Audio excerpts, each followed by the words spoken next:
My name is Wanda Adams, I'm 34 years old, and at my sister's wedding, my seat was a folding chair pushed up against the kitchen doors. Every guest in that barn had a place card with their name printed in pretty script. My ex had one. The bride's yoga friends had one. The woman who had paid $19,000 toward that wedding did not. When I asked about it, my sister smiled in her white dress and said, "That's where plus ones sit." So I walked to the gift table, picked up my gift, turned around, and said, "Plus one this." She ran after me in front of everyone. But here's what none of them knew. The bills for that perfect wedding had not finished arriving, and what I did next cost my family far more than a folding chair. Welcome back to Calm Drama Stories, where quiet women finally stop paying for people who never saved them a seat. If stories about family, self-respect, and hard-earned boundaries speak to you, drop a comment below and be sure to subscribe, because this story gets worse before it gets better. Let me back up, because you need to know who I was in that family before you can understand the chair. I run a small accounting office in a suburb outside Dayton, Ohio. 4 employees, 1 coffee maker, a bell on the door. My clients are farmers, shop owners, retired teachers. People who count their money because they earned every dollar of it. I built that office myself, 6 years ago, the same year my father died. Dad was a mechanic. Frank Adams, hands like sandpaper, heart like a furnace. He used to sit at our kitchen table with his checkbook and tell me, "Numbers don't lie, honey. People do the lying for them." I thought he was teaching me bookkeeping. He was teaching me my whole future. I balance books for a living. I know exactly what things cost. That turned out to be the problem. After Dad's funeral, somebody had to make sure my mother's lights stayed on. Somebody had to make sure my little sister Madison finished her yoga certification. Somebody had to be the person the family called when the water heater quit or the insurance letter looked scary. Nobody held a meeting. Nobody voted. The job just slid across the table to me, quiet as a bill in an envelope, and I signed for it. That's the thing about being the strong one. Nobody ever has to ask you. They just hand you the weight and compliment your posture. For 6 years, I told myself that was love. Maybe some of it was, but I've done enough audits to know that a number can look healthy right up until the day you finally check what's behind it. My family's books were about to get checked. Here's what 6 years of being the strong one looked like on paper. Every month, $650 moved from my account to cover my mother's utilities and her homeowner's insurance. Autopay. She never saw a bill, so she never saw a reason to say thank you. 2 years ago, her roof started leaking into the guest room. I paid for the new one. Last year, the transmission went out on Madison's car a week before her first big teaching job. I paid for that too. I recorded all of it in my father's old green ledger, the one he kept household accounts in since before I was born. Not because I planned to collect. It's just what accountants do. You write things down. The ledger knew the truth even when nobody else wanted it. And nobody wanted it. My mother, Carol, stood in the fellowship hall after church every Sunday in her good coat and told the ladies, "We managed just fine." As if the money appeared through effort she and the Lord split evenly. My name never came up. I'd sit 2 folding tables away with a paper cup of coffee and listen to her collect sympathy for being a widow and admiration for being so capable, all in the same breath. My mother had a gift, and I say that honestly. She could spend money she never earned and somehow collect the gratitude too. Most people have to pick one. I told myself it didn't matter who got the credit as long as Mom was warm and Madison was moving forward. A younger, tireder version of me really believed that. Then Madison got engaged, and I got to find out exactly how much the credit mattered. Madison called me on a Tuesday night, out of breath and laughing. "He proposed. Wanda, he proposed at the Overlook." I was happy for her. I want that on the record. My sister is 27. She teaches yoga part-time, and when she's excited her voice still sounds 9 years old. Derek Whitfield had proposed. The Whitfields were a name in our part of town. Big brick house, whitened smiles, a Christmas card that looked like a catalog. Derek sold medical equipment on commission and drove a leased truck that cost more than his salary some months, but the shine was the point. My mother reacted like someone had plugged her back into the wall. A Whitfield wedding. she kept saying, hand on her chest. Our family, joined with the Whitfields. She hugged Madison. She cried a little. Then she turned to me. And I promise you this is true. The second full sentence my mother said after the engagement was about money. You know weddings run about $36,000 these days, honey. Not a question. A forecast. Like a weather report where I was the sky. I laughed it off that night. But over the next week, the calls started. Venues, caterers, a florist Patricia Whitfield recommended. Mom sighed about Dad's life insurance being long gone. Madison talked about her dream barn venue with fairy lights. And at some point my mother said the line she'd been building toward all along. Your father would want his girls launched properly.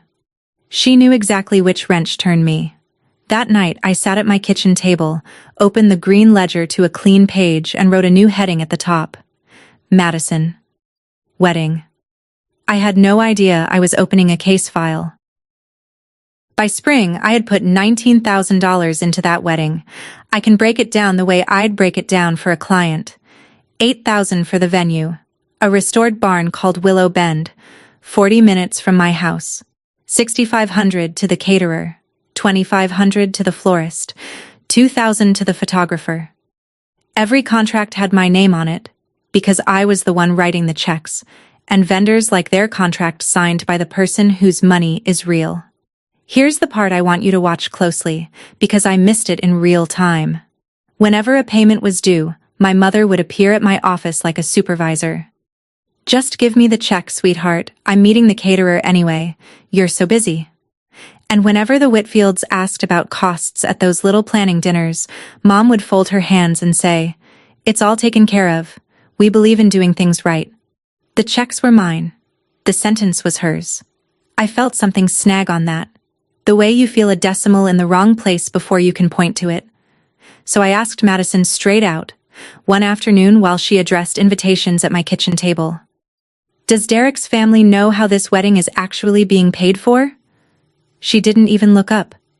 Why does it matter? It's family money. Family money. I let it go, because the invitations were pretty, and her hair was in a braid like when she was little. And you don't audit your baby sister over envelopes. It mattered. I just didn't know yet how much, or who had been drawing up a very different set of books about me the whole time. The first real shove came in April. Madison sat me down at a coffee shop, which should have been my clue, because my family only chooses public places when they're about to do something shabby. So, the bridal party, she said, stirring her latte like it owed her money. It's going to be my college girls and Derek's cousins. Patricia wants a certain look for the photos. You get it, right? A certain look. I was 34 years old and I would apparently curdle the pictures standing next to a row of 25-year-olds. I kept my voice level and asked her the question I had earned. Maddie, is there a reason I keep getting moved to the edges of this wedding? And my sister reached across the table, squeezed my hand, and said something that sounded almost like a compliment. Wanda, you're the backbone, not the decoration. You're the one who makes it all happen. The backbone, buried somewhere under the skin where nobody has to look at it. I want to be fair to the woman I was that spring. I did notice. I did push back. I even sat down one night with the 4 contracts and checked what canceling would cost me, line by line. Every deposit was paid and non-refundable. The money was already gone, sunk into flowers and a barn, and walking away would have punished me twice, and my sister once. So I did what responsible people do, which is exactly what people like my mother count on. I stayed useful. From that week on, the wedding only called me by one name. Wanda, the florist needs a decision. Wanda, can you call the caterer? Wanda, the backbone. Bones, as it turns out, are the last thing anyone thanks. The rehearsal dinner was at an Italian place with long tables, and my seat was at the far end, wedged between a teenage cousin and the coffee station. I could live with that. What I couldn't quite swallow came with the toasts. My mother stood, lifted her glass, and glowed. When Frank passed, I promised myself my baby girl would still have everything, and tonight, look around. I made it happen. The room applauded. Patricia Whitfield dabbed her eyes. Derek raised his glass to my mother like she was a war hero. I sat by the coffee machine holding a breadstick, listening to a woman take a bow for 6 years of my checkbook. 2 seats down, my Aunt Ruth was frowning at the printed seating diagram the planner had left near the gifts, the one for tomorrow's reception. Ruth is my father's sister, 66 years old, allergic to nonsense. She tapped the paper and muttered, mostly to herself, "That's not the chart I saw last week." The comment drowned in laughter over some story Derek was telling. I barely registered it. I wish I had. There was one kind moment that night, and it came from Ruth. Because of course it did. She caught my arm by the coat rack and nodded toward the loud, glittering table. "Frank used to say this family runs on one engine," she said. "He meant you, honey." I almost went back inside and asked Madison, one more time, why the wedding kept happening around me instead of with me. I had the question loaded. Then my mother materialized the way she always does when truth gets too close, and handed me a task. "Wanda, be a dear. Go check with the venue about parking." The wedding morning started with my phone ringing at 7. It was the florist, and she was near tears. Her refrigerated van had died overnight, and a third of the centerpieces had wilted soft in the heat. Now, here is a fact about weddings nobody thinks about until it's too late. Vendors don't take instructions from just anyone. They take instructions from the name on the contract. That name was Wanda Adams. So while my sister got her hair curled and my mother got her makeup airbrushed, I was at a wholesale flower market across town with a cart, buying every white rose and stem of eucalyptus they had, $300 out of my own pocket, loading buckets into my trunk like a getaway driver. I texted my mother that there was a flower emergency and I was handling it. Her reply came fast. "Don't bother the girls with this. Handle it quietly." At the time, I read that as trust. Hold that thought. I got to Willow Bend by 10 and spent 2 hours in the prep room with the florist's crew, stripping thorns until my thumbs were raw. Around noon, the wedding planner, a brisk young woman named Dana with a clipboard and an earpiece, stuck her head in. She looked at me a beat too long. "You're family, right? The sister?" I said I was. She frowned down at her clipboard. "Huh. I had you somewhere else on my chart. There must have been a..." And then her earpiece crackled about the shuttle being late, and she was gone, and the sentence just hung there in the cooler air with the roses. I have replayed that half sentence more times than I want to admit. I'll say this much for my family. The ceremony was beautiful. They held it on the lawn behind the barn, rows of white chairs facing an arch of the roses I had hauled across town that morning.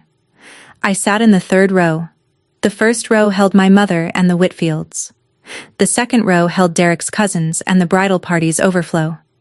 The sister of the bride sat in row 3, behind a man in a golf shirt who filmed the whole thing on his phone at arm's length. And you know what? When the music changed and Madison came down that aisle, none of it mattered for a minute. She was luminous. She had our dad's dark eyes, and when Derek took her hands, she did a little bounce on her toes, the same bounce she's done since her 5th birthday. I cried into a tissue like everybody else, because I love my sister. I need you to know that before everything else happens. The sting came at the end, small and precise.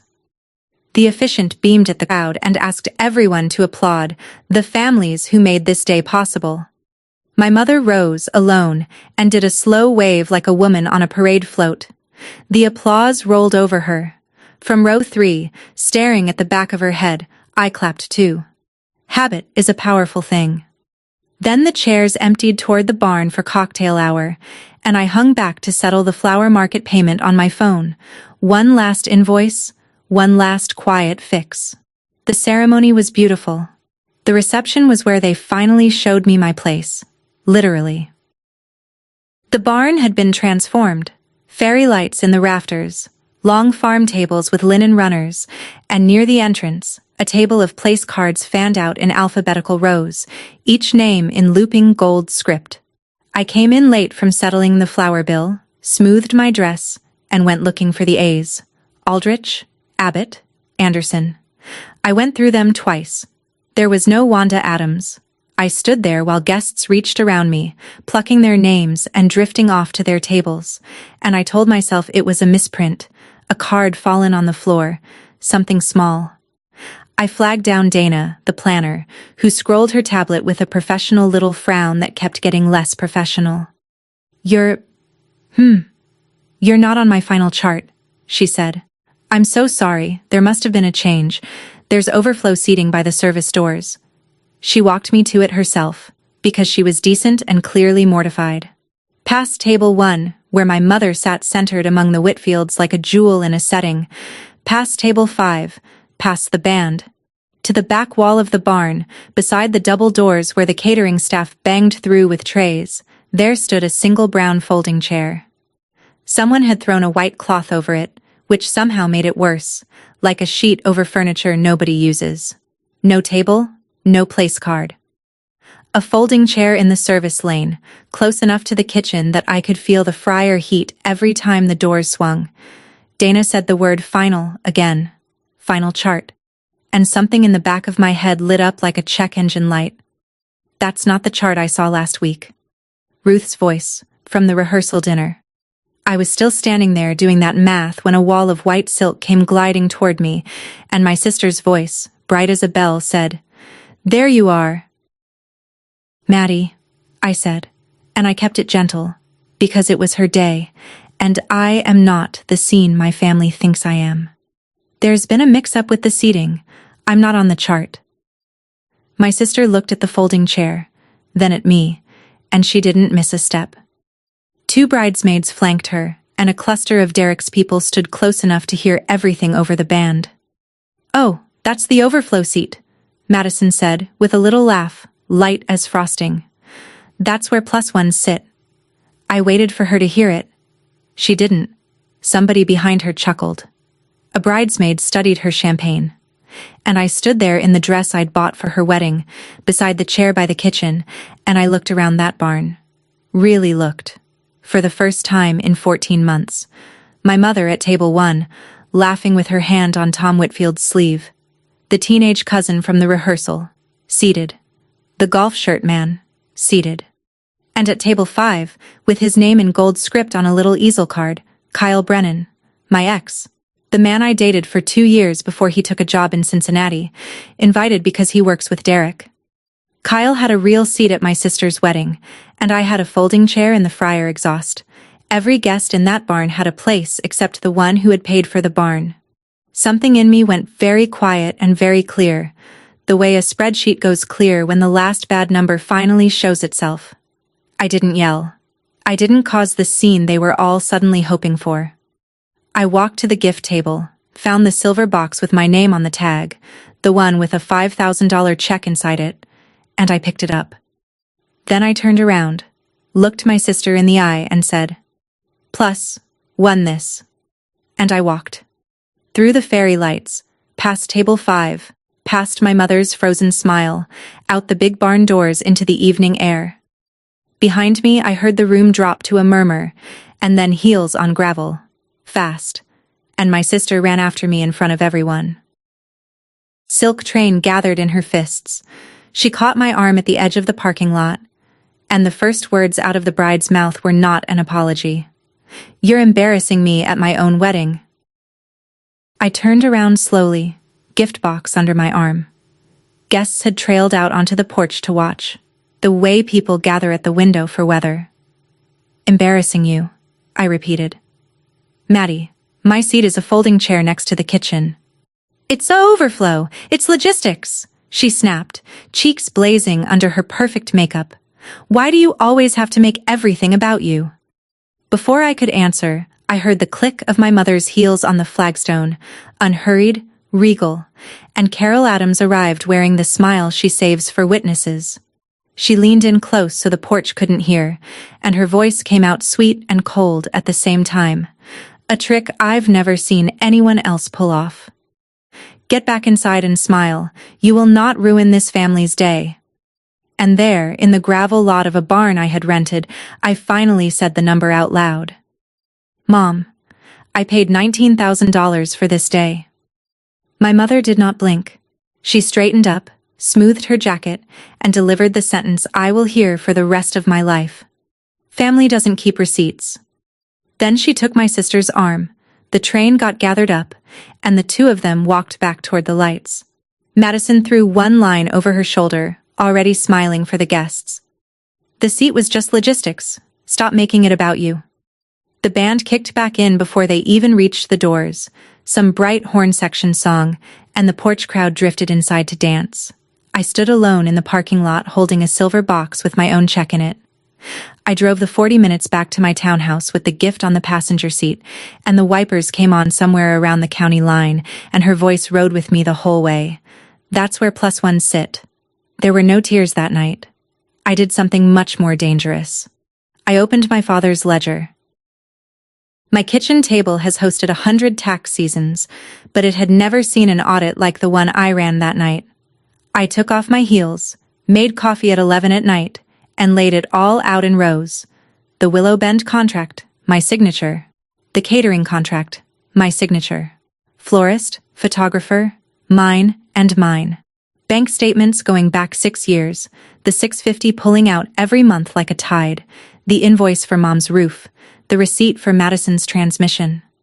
I laid them out edge to edge until the table disappeared, and then I opened Dad's green ledger and started at the front, where the entries are in his blocky mechanic's handwriting. Groceries, school shoes, Wanda, brake pads, dance class, Maddie. Page after page of a man quietly turning labor into a family, never once taking a bow. I sat there in the small hours adding up what I had carried since he died, and I want to be honest with you, the total wasn't the part that hurt. The part that hurt was that I'd had to add it up to see it. The ledger's back cover has a vinyl pocket where Dad kept gas receipts. When I lifted the book to close it, the pocket bulged wrong. I reached in and pulled out an envelope, soft with age, sealed. On the front, in that same blocky hand, was my name. For Wanda. When it gets heavy. I sat back down. Around me the whole table shone with paper, every sheet of it proof of the same thing my family had turned into a punchline at a wedding. The clock over my stove ticked past 2. I held the envelope up to the light like it might tell me whether I was ready, and my thumb found the corner of the flap. And I thought, 6 years, Dad. It's been heavy for 6 years. Then I opened my father's letter. The letter was dated 2 days before his heart surgery, the one the doctors called routine, right up until it wasn't. 1 page, ruled paper, written with the ballpoint he kept behind his ear. Wanda. If you're reading this, the shop's yours to sell. Don't let the buyer see you eager. Look after your mother. She's not as strong as she acts, and she acts instead of feeling. Always has. You know that. Look after Maddie. She's soft where you're solid. But hear me, kiddo, because I know exactly which daughter is going to end up holding this family, and I know what it does to a person. Help is a gift. A gift has to be received, or it isn't giving anymore. It's just a bill nobody signed for. Don't let love make you the bank. A bank is a building people visit when they want something. Be their family instead, even when that costs less. Even when it costs them. Love, Dad. I read it 3 times at that kitchen table, and the strangest thing happened. My shoulders came down from around my ears, some muscle unclenching that had been holding since the funeral. My father had seen all of it, 6 years in advance, sitting in a hospital admissions lounge with a ballpoint pen.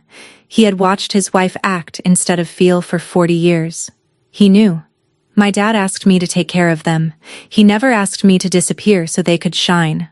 I folded the letter and set it down gently on top of the Willow Bend contract, and the 2 papers sat there together, the heart and the arithmetic agreeing with each other for the first time all night. Then I refilled my coffee, opened my laptop, and created a new folder the way I would for any client whose accounts had been mismanaged. I named it Adam's Family, Closing the Books, and I started a list. Monday morning, I went to work on my own family with the calm of a quarterly filing. Item 1, the wedding gift. The $5,000 check was still sitting in its silver box on my counter, because in their hurry to seat me with the kitchen, nobody had gotten around to opening gifts. I tore the check in half, and then, Because I am my father's daughter and belts go with suspenders, I drove to the bank and put a stop payment on it anyway. The teller asked if the check was lost. I said no, just the relationship. Item 2. The balances. What most people don't know is that wedding vendors collect deposits up front and the fat final invoices after. The caterer was owed $6,200, the videographer, $3,200.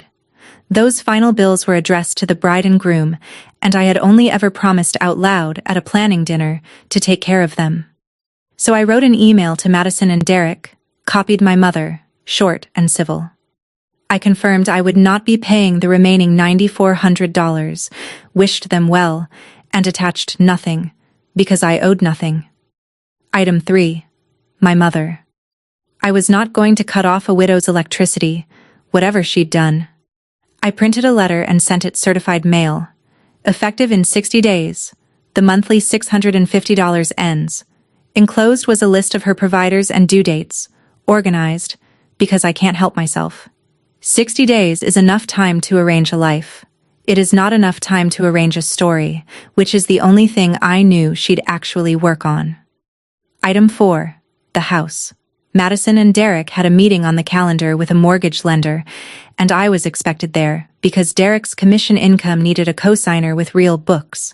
I sent one line, "I won't be attending." Then I turned my phone face down and went to work. The phone did not enjoy its week. Let me pause right here and ask you something, friend to friend. If you've ever been the one who pays, plans, and carries, and still got seated by the kitchen, tell me in the comments what your folding chair moment was. I read them, and so do a lot of women who need to know they're not crazy. And subscribe, because what my mother did when the bills came due, you'll want to hear the ending. By Thursday, I had 17 missed calls and a voicemail box that read like a one-woman play.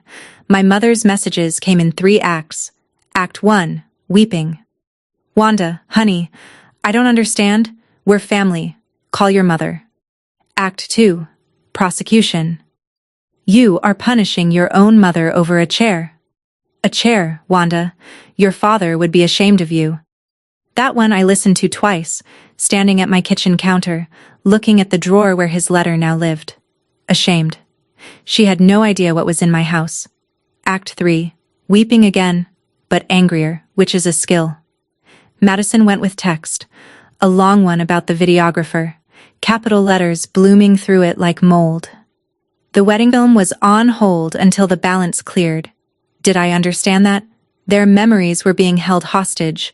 I had promised. I looked at that text for a while. My sister was right about one thing.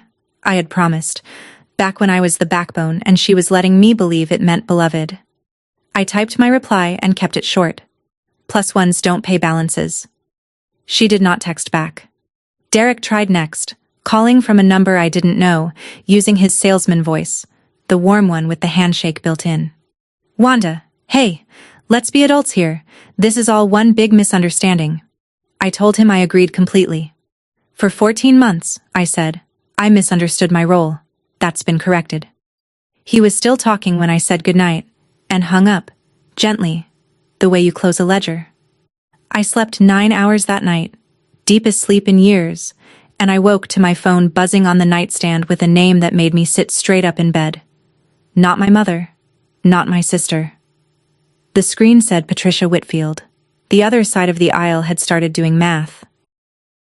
I did not answer Patricia's call, and I want to explain why, because it matters.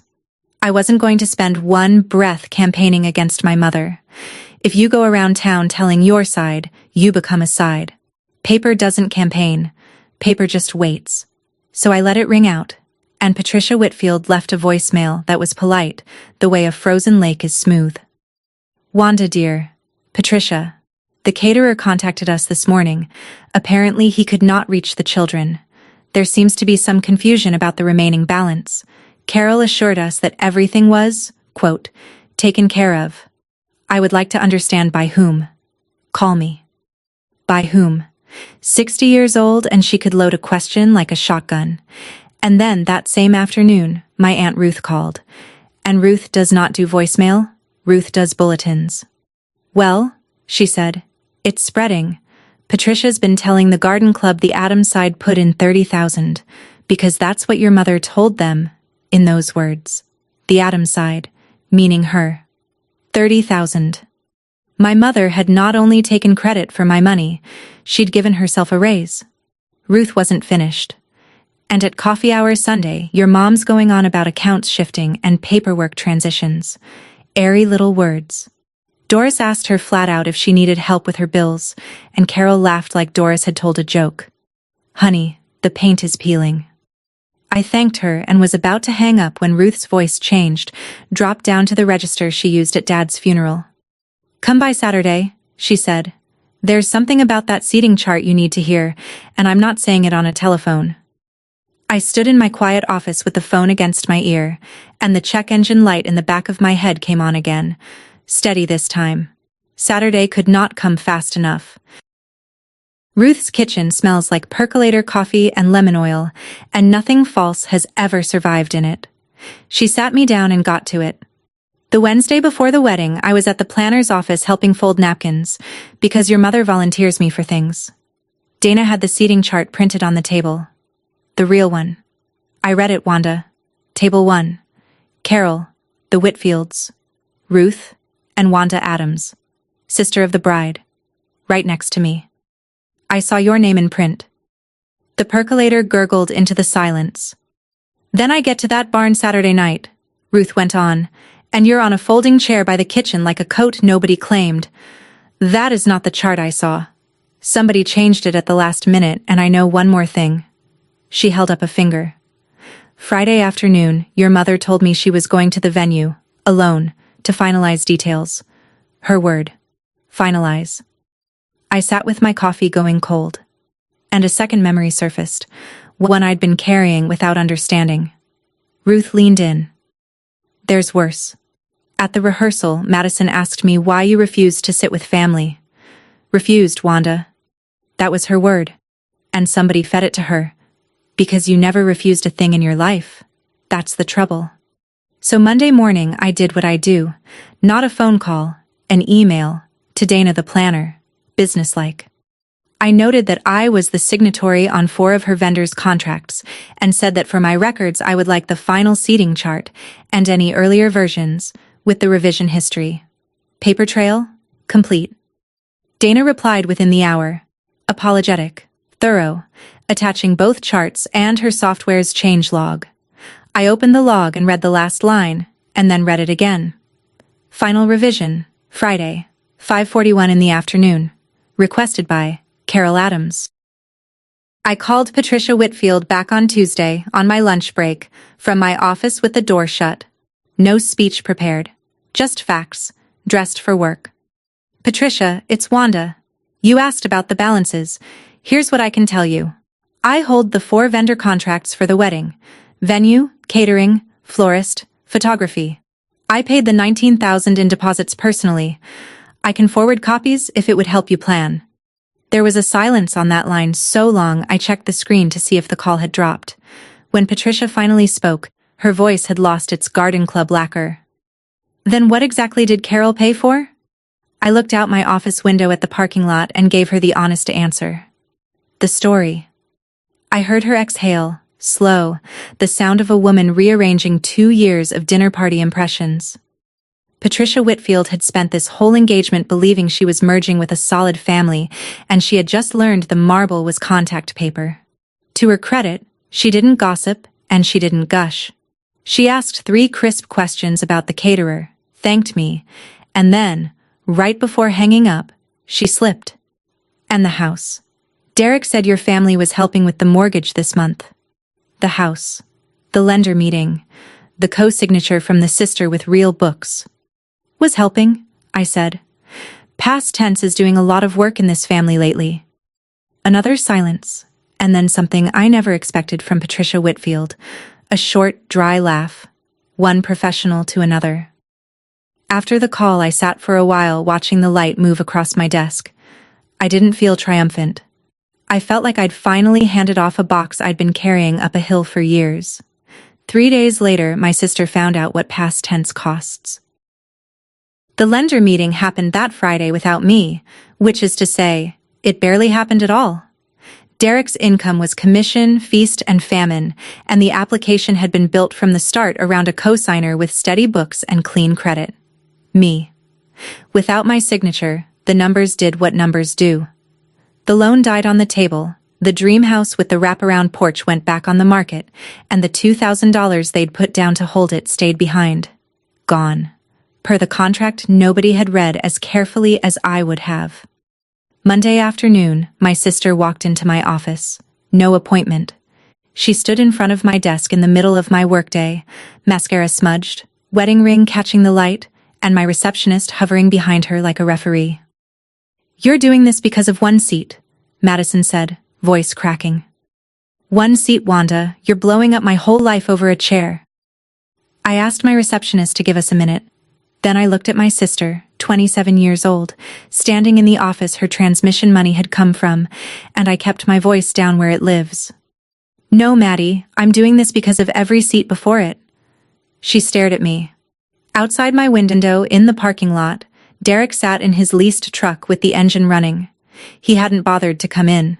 2 years of my checks had bought that man's flowers and his filet, and I wasn't worth a walk across a parking lot. Madison turned to leave, got a hand on my door, and stopped.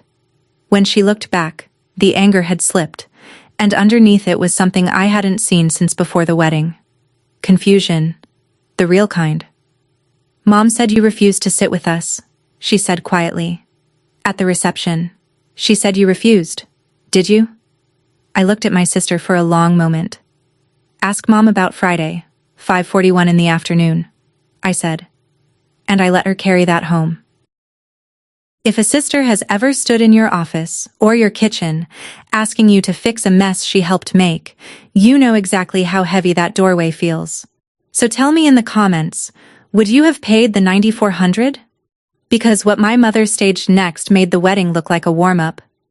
Stay with me. While Madison carried her question home, my mother was discovering arithmetic.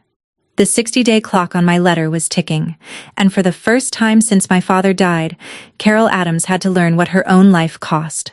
She called the insurance company and heard the price of her own premium for the first time. She studied the list of providers I had mailed her the way she used to study the church newsletter. Ruth reported it all to me like a nature documentary. "Your mother told the women's circle that you manage her paperwork, and the transition is complicated." Complicated, Wanda.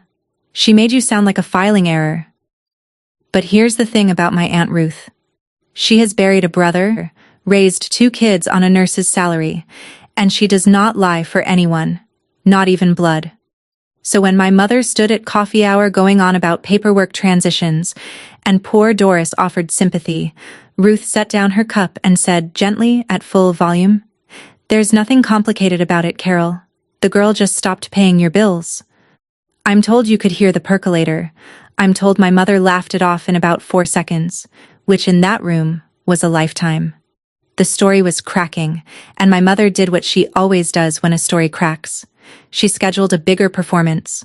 My phone rang that night, and there was no crying in her voice this time, no acts 1 through 3, just steel and stage direction. "You will come to dinner Sunday. The Whitfields will be there. This family is going to sit down together and fix its reputation, and you are going to do your part." My part. I looked across my kitchen at the drawer with Dad's letter in it, and at the folder on my table with a seating chart log inside. Final revision. Friday, 5:41 in the afternoon. "Yes, Mom," I said. "I'll come. I'll even bring dessert." She hung up satisfied. She had her stage. She just didn't know who'd printed the programs. I spent Saturday night preparing the way I'd prepare for an IRS audit, which is to say, calmly, with a stapler. 5 sets of documents, 1 for each pair of adult eyes that would be at that table, each set in a plain, manila folder. Page 1, the 4 vendor contracts, my signature under each. Page 2, 6 years of bank statements, the $650 highlighted every month, the roof, the transmission. Page 3, my email declining the $9,400 in balances, polite as a thank you note. And the last page, the one I kept separate, printed on its own sheet and slid into only one folder. The seating charts, original and final, side by side, with Dana's revision log at the bottom. Final revision, Friday, 5:41 in the afternoon, requested by Carol Adams. I decided that night what I was not going to do. I was not going to raise my voice. I was not going to ask for $1 back. Not the $19,000, not the roof, not a cent. Because chasing it would hand my mother the role she plays best, the persecuted widow. I wasn't going to ask for my money. I was going to give them the one bill they'd never budgeted for. The truth. Itemized. Ruth called while I was boxing up a lemon cake. "Want backup tomorrow?" she asked. "Just sit where you can see Mom's face," I said.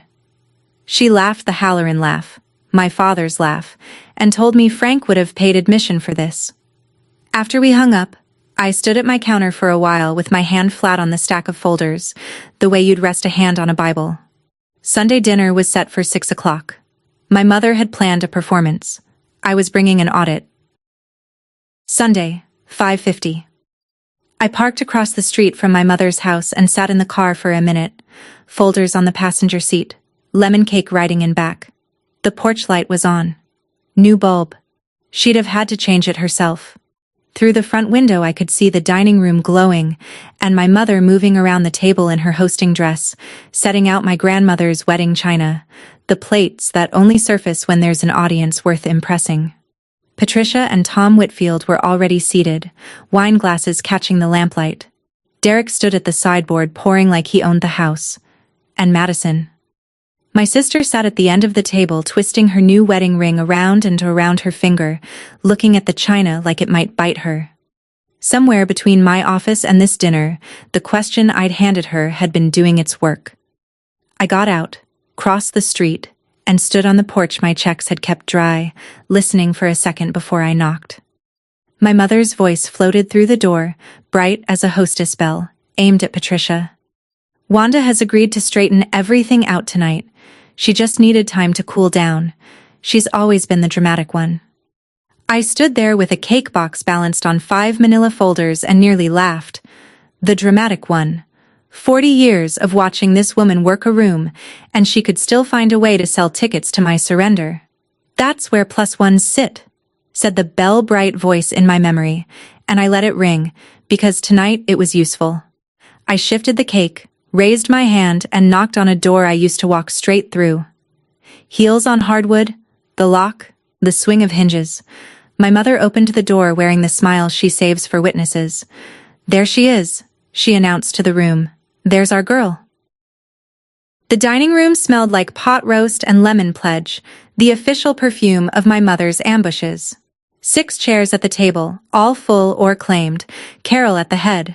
The Whitfields along one side, Ruth across from them, Madison and Derek paired at the far end. And for me, wedged into the corner by the hutch, my mother had set up a folding chair from the garage, the metal kind, with a cushion tossed on it like an apology nobody meant. "We ran short of chairs, sweetheart," she said, patting my shoulder as she glided past. She didn't even hear it. Ruth heard it. Her eyebrows went up into her bangs, and she looked at me across the room with an expression that said, "Is she serious?" Patricia heard it too. I watched Derek's mother clock that folding chair, then me, then the good china, and file it all somewhere behind her pearls. I set the lemon cake on the sideboard, sat down on the folding chair without a word, and placed my stack of folders on the tablecloth in front of me, squared to the table edge. Grace was said. Dishes went around. My mother waited until everyone had food on their plates, because a full plate pins a guest better than any rope, and then she dinged her wine glass with her knife and beamed down the table. "Now, before dessert, Wanda has something she'd like to say to everyone." She turned to me, glowing with mercy. "She wants to apologize for the scene at the wedding, and she's going to be resuming her little contributions to this family. Aren't you, sweetheart?" Every head turned. The Whitfields looked at me with careful, neutral faces. Derek smirked into his wine. Madison had gone pale around the lipstick. Ruth leaned back like a woman settling in at the movies. I looked down the length of my grandmother's china at my mother, and I slid the top folder off my stack. Actually, I said, I brought my apology in writing. I passed the folders around the table the way I'd hand out statements at a client meeting. One for the Whitfields to share. One for Ruth. One for Madison and Derek. One for my mother. The last set, with its extra page, stayed under my hand. Please, eat while you read, I said. It's organized chronologically. My mother's smile held, but her eyes had gone flat and fast, scanning for the exits. I kept my voice level, the voice I use for nervous widows and audited plumbers, and I walked them through it.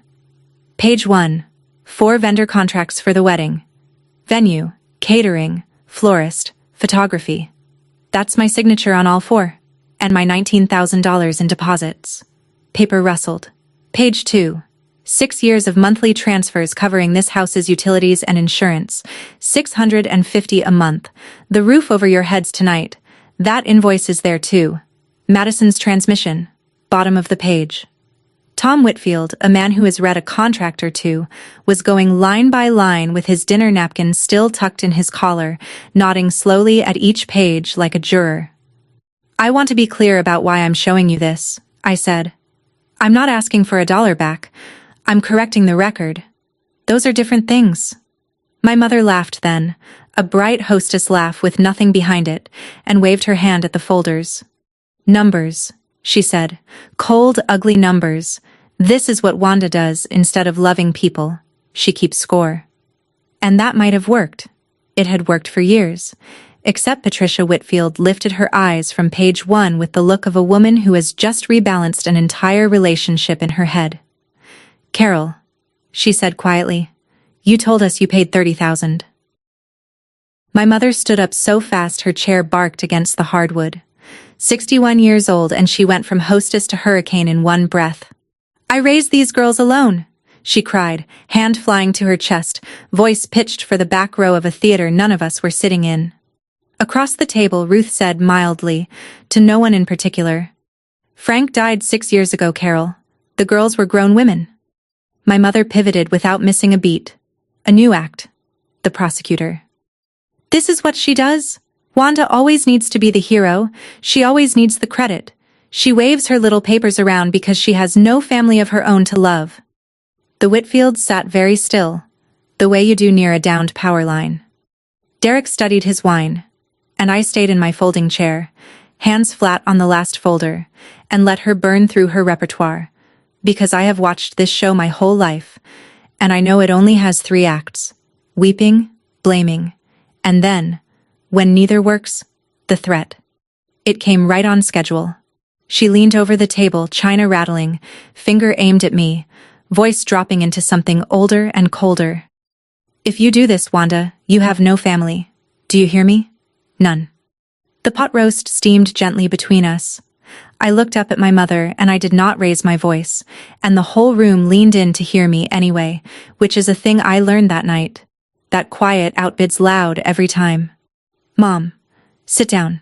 There's 1 page left. She didn't sit, but she stopped. 1 page, I said. Then I'm done.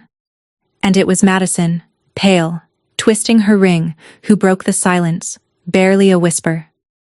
What page? I took the last page out of my folder, stood, and walked it down the table. Not to my mother, to my sister. I set it in front of Madison on top of her untouched plate and went back to my folding chair. She read it. 2 seatings, printed side by side. On the left, the planner's original. Table 1, Carol Adams, Tom and Patricia Whitfield, Ruth Halloran, and Wanda Adams, sister of the bride. My name, in print, next to family. On the right, the final version, my name gone from every table. And underneath, 1 line from the planner's revision log. Final change, Friday, 5:41 in the afternoon. Requested by Carol Adams. My sister read it once fast and once slow, and her hand came up over her mouth. Mom. Her voice didn't sound 27. You moved her. You told me she refused to sit with us. You had me thinking she looked down on my wedding. You had me believing it for months. And I... She stopped, and her eyes came up to mine, wet and horrified. I said that to her face, Because of you. For 3 full seconds my mother tried to hold the pose. I never. That log is a mistake. Those computer things. And then, watching it fail in every face around the table, she swerved, and the truth came out of her sideways. The only way it ever travels. I did it for you, she snapped at Madison. The Whitfields did not need your sister sitting at that table being asked who paid for what. They didn't need to see our mess. Silence. Then Derek, God bless his timing, chuckled into his glass. It was 1 chair, ladies. Patricia turned to her son slowly, like a lighthouse coming around. You knew. Every eye in that dining room came to me, waiting for the explosion my mother had spent weeks advertising. The dramatic one. Instead, I stood up, straightened my grandmother's silverware where I'd sat, and then I picked up the folding chair I'd been given, collapsed it flat with one clean motion, and leaned it against the wall by the hutch. The little clack of the hinges was the loudest thing in the house. You gave me the +1 seat, I said, to the table, in the voice I use for closing statements. All right, but +1s don't co-sign mortgages, +1s don't fund weddings, +1s don't pay a widow's insurance for 6 years. I turned to my mother, who stood gripping the back of her chair with both hands. You told me family doesn't keep receipts. You were right, Mom. Family doesn't. I tapped the folder on the table, once, gently, like a gavel. +1s do. And you're the one who made me one. Nobody moved. Tom Whitfield was looking at my mother the way you look at a car lot that rolled back an odometer. Ruth had tears standing in her eyes and the ghost of my father's grin underneath them. And Madison sat with the chart in both hands, holding it like it was the only solid thing in the room. To her, and only to her, I softened. Maddie, when you're ready to own the thing you said, not the script Mom handed you, you know where my office is. I picked up my purse and my one remaining folder, and I left the lemon cake, because Ruth deserved dessert. My mother found her voice as I reached the hallway, one last register I'd never heard from her before, raw and cracking. Don't you dare walk out that door, Wanda, don't you dare. I looked back at her from the doorway of the house my money had kept standing, and I gave her the only line I had left. Watch me do it slowly. And I did. Down the hall. Out the door. And this time, nobody ran after me. I was halfway down the walk when the screen door creaked, and for one strange second the wedding replayed itself. Footsteps behind me. Someone calling my name. But it was Ruth, carrying her purse and 2 plates of lemon cake, one for each of us, because my aunt does not leave a battlefield without provisions. We stood by my car in the porch light, eating cake off my grandmother's china, felons together.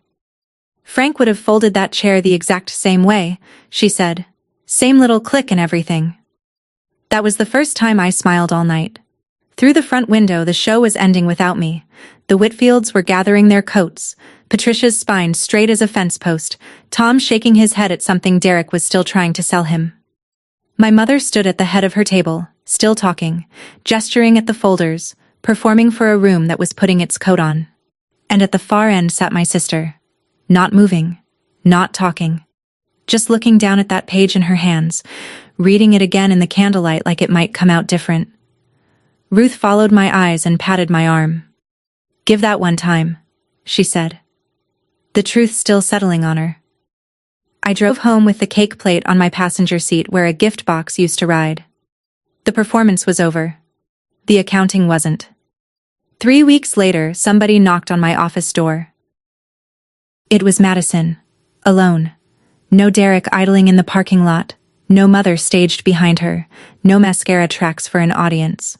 My sister stood in my doorway on a Tuesday afternoon in a cardigan,